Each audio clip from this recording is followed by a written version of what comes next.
Is there a TV programme that you're hooked on at the moment?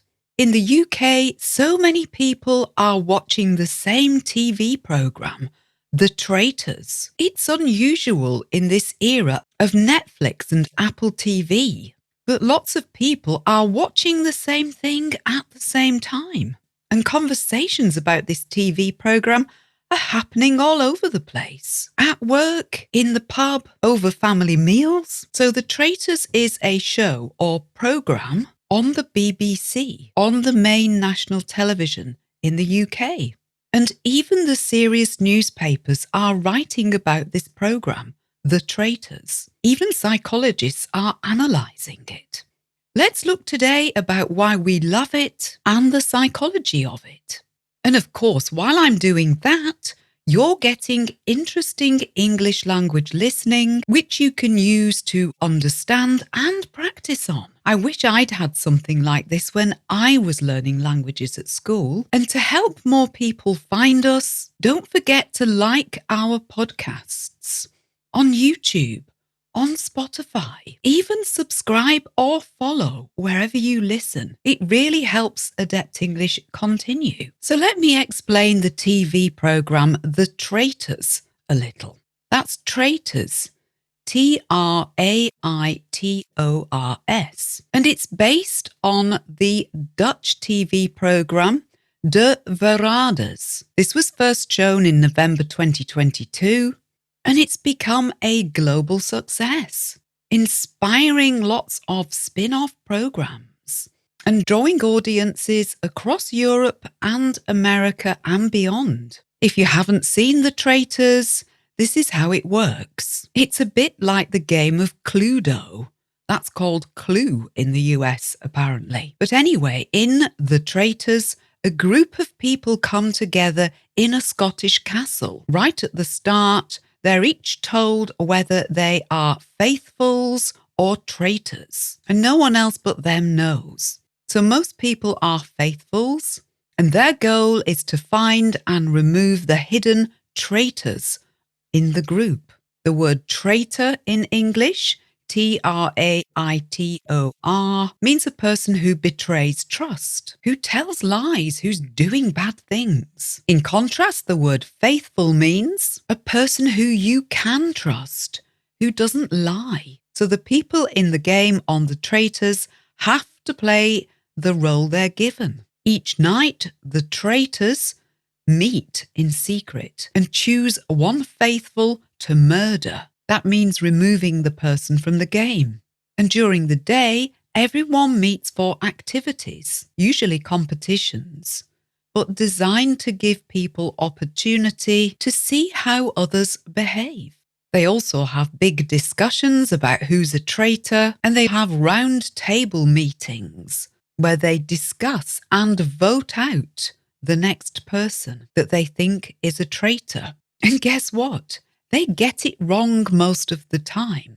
How does the game end? If all the traitors are exposed and voted out, the faithfuls get to share the prize money. But if even one traitor remains at the end, that person wins all the prize money. And the prize money comes from the competitions that they do each day, the challenges, the tests, if you like. So if you're watching The Traitors, you already know who's lying, who is a traitor, and who is a faithful. So you can just sit back and watch what happens, and it's fascinating. How do we work out who is telling lies? Some vocabulary here, in case you're struggling. To lie, that's L-I-E, or to tell lies. That means you're telling untruths. You're saying things that aren't true. And if you tell lies, that makes you a liar, L-I-A-R. Important vocabulary here. So what makes this show so gripping? Well, according to psychologists at the University of Chester, viewers get to watch a wide range of human behaviour. The players don't know the truth, so their surprise is genuine and their reactions are genuine. The game involves trust, lies and betrayal. That's B-E-T-R-A-Y-A-L. Betrayal is a noun and it means breaking someone's trust. Like when a friend shares your secret. or a business partner steals your customers. In the show, traitors betray faithfuls constantly, lying to their faces and pretending to be on their side. But we also see how first impressions form, how relationships and friendships develop, how groups form and work together or don't. Also, how people judge one another. It's the best type of reality television. It's like a psychological experiment happening on your TV. One of the big questions: why do the faithfuls find it so hard to work out who the traitors are? Why do they get it wrong most of the time? Let's answer that in a moment. First of all, if you would like to improve your English more than you do with this weekly podcast, remember you can pay to subscribe monthly. You get 8 extra episodes a month to practice your English on. And if you want a whole structured course to improve your vocabulary and your conversation, visit our website at adeptenglish.com and download our course, Activate Your Listening. This course will help your brain learn English the natural way, and you'll be speaking much better English in no time. So, why can't we recognize it when someone is telling lies? Apparently, part of the answer lies in the truth default theory. This comes from psychologist Timothy Levine, whose research explains why we so easily believe people who are cheating or who are trying to trick us. The truth default theory says we think of people as honest unless they have a reason to lie. That's honest, Honest. And we naturally believe others unless something makes us suspicious. In other words, we're designed to believe people, believe what they say. Our default setting, that means our normal setting, our automatic way, is to trust, not suspect. So here, suspicion, Suspicions, is when we suspect that someone is up to no good, doing bad things. We naturally believe people are good, in other words. And actually this makes sense, doesn't it? If we went round being suspicious all the time, we would hardly make friends or have relationships. We'd never build communities. But this makes us easy to fool, easy to deceive. And this program, The Traitors, works because people naturally want to trust others. And they're really bad at recognizing when someone's telling lies. So even on a program like The Traitors, where people know that there are traitors, you can see people thinking, oh, that person seems nice. They seem trustworthy. They must be a faithful. But that isn't logical. People aren't given the role of traitor because it matches their personality. Honest people are given the role of traitor. Dr. Danielle Lindemann, writing about reality TV psychology, explains why we find it so fascinating. She says, we all know liars in our lives, but probably not to this extreme. And I say, we don't normally have a view of how liars are operating.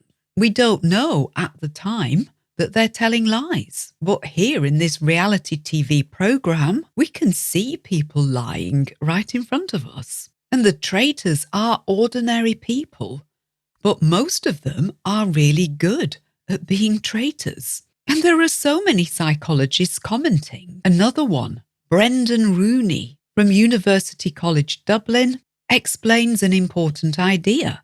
He says, we are very influenced by the group, especially in unclear situations where we have little information and someone else seems confident. This leads to what psychologists call groupthink. That's Group, group, and think, Think. Groupthink is when a group of people all start thinking the same way, even when what they're thinking might be wrong. And it happens because people want to fit in and agree with others. Imagine you're in a meeting at work and someone says, I think John is the problem. Even if you're not sure, you might nod in agreement because everybody else is. That's groupthink. And in The Traitors, decisions often follow the loudest or most confident person there and what they think, rather than good reasoning. Once an opinion gets support, others follow, and it creates a domino effect. You can see how in real life people become scapegoats. SCAPEGOAT. Players who don't follow the group's norms. Those who are too quiet. Those who are too direct. Too intense. They become scapegoats and get voted off. Yet traitors who mirror other people's emotions manage to survive. And another problem for the faithfuls and for us as human beings, recognizing when someone is telling lies is really difficult. Apparently, research tells us our accuracy is 54%. That's not very good, is it? Barely better than tossing a coin. Why are we so bad at that? Well, in the game Traitors, the faithfuls have very little information to work with, and the lies told by traitors are often simple, short denials, rather than detailed stories. Faithfuls can't spot the lies and instead rely on emotions, feelings, often called gut feelings, instead. And this brings us to another idea in psychology called confirmation bias. That's confirmation. CONFIRMATION,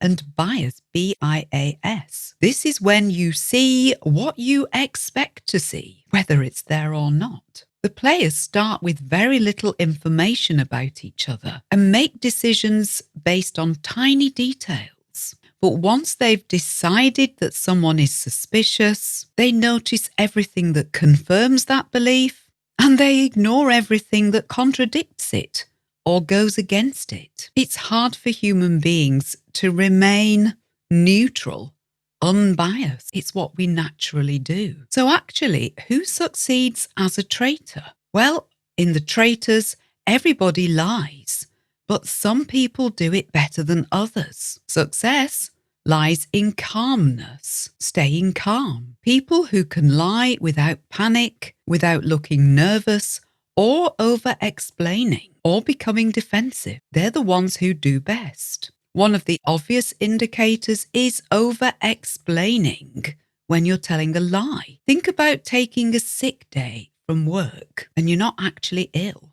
This is known as throwing a sickie in UK slang. We're not really ill, but we pretend to be so that we can have a day off work to do something else. The behaviour that reveals us often, we over-explain, give too much detail.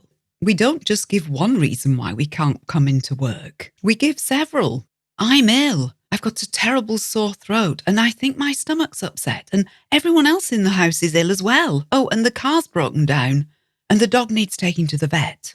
Over-explaining is not effective lying. And more research published by Nature Communications, it seems the more you lie, the more you suspect other people lie. And you don't trust anyone. It's a lonely way to live, but in a game like the Traitors, it serves you well. In the Traitors, the players all know that there are traitors, liars amongst them, and suspicion moves around the group. So people showing signs of lying, nervousness, sweating, avoiding eye contact might not be lying. Perhaps they're nervous about being accused of lying. So we misread this fear as guilt. Innocent people can look like liars. Apparently that one is known as the Othello effect. Above all else, the Traitors is a game of influence. To survive, you must be able to influence other people. The person who can build friendships quickly, who sounds confident, who can get others agreeing with them, they succeed, even if they're a traitor. The Traitors fascinates us because it holds up an uncomfortable mirror to us human beings, and it has us hooked because it's a more intense version of our daily social lives. So the next time you find yourself really certain about something or someone, remember these ideas. The confirmation bias. We only see what supports our theory, our idea. The group think, how we're led by others. And the truth default theory. We tend to believe people. Maybe, just maybe, you'll be slightly better at knowing when someone's telling lies. But given the research, we will all probably still get it wrong, but at least we understand why. Thanks for listening. Don't forget to get in touch. We'd love to know what you think.